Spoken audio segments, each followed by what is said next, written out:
Welcome to Unit 6. In this unit, we see the economic and political divisions between the northern and southern states deepening, so I'd like to offer a broad view of these divisions. The two regions of the nation didn't decide to move in different directions just because. It was an effect of economic development. With the acquisition of the Louisiana Purchase, Americans could move westward.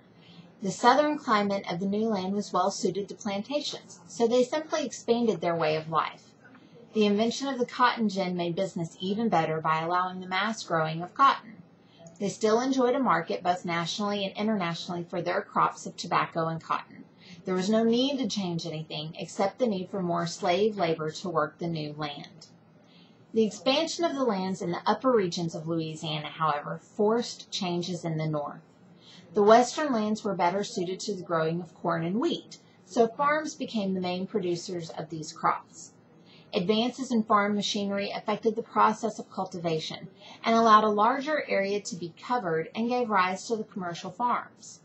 Transportation systems were created to move these products east for trade within the states and the delivery of other materials needed west to the new settlements there.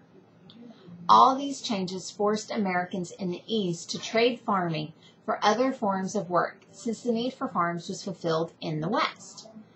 As a result, the North saw an expansion of commercial business, such as financial institutions, transportation, and trade of cotton and slaves.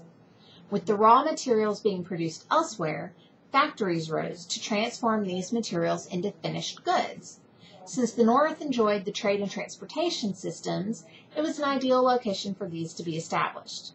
The South didn't need factories, since they had slaves to produce their finished goods on site. With these divisional developments in the economy, of course political divisions would follow.